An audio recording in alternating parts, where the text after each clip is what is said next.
Kita awali dengan informasi pertama. Saudara Wali Kota Banda Aceh meminta masyarakat terus menerapkan protokol kesehatan secara ketat. Hal ini diminta Wali Kota untuk dapat mengubah Banda Aceh yang saat ini zona orange ke zona hijau penyebaran virus corona. Wali Kota Banda Aceh Aminullah Usman optimis penyebaran COVID-19 di Banda Aceh akan dapat ditekan pada Desember ini. Hal ini diungkapkan karena data COVID Banda Aceh yang terus mengalami penurunan kasus positif COVID-19. Selain itu, perubahan zona orange ke zona hijau memang harus dari kesadaran masyarakat untuk terus menerapkan protokol kesehatan secara ketat, baik menjaga jarak, menggunakan masker, hingga mencuci tangan. Targetnya pada Desember ini harus berubah zona hijau agar perbaikan ekonomi dan aktivitas masyarakat dapat kembali berjalan seperti semula. 1 minggu tidak ada satupun yang meninggal.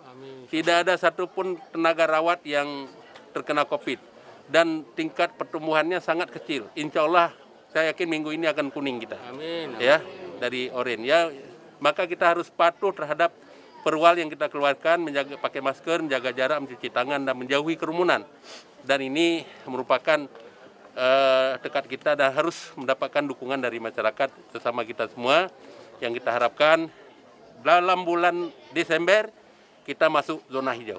Hingga kemarin, kasus positif di Banda Aceh sendiri berada di angka 2.168 kasus, bertambah 3 kasus baru. Dalam perawatan 142 kasus, sembuh 1.957 kasus, serta selebihnya dinyatakan meninggal, yaitu 69 kasus. Syahril, Kompas TV, Banda Aceh.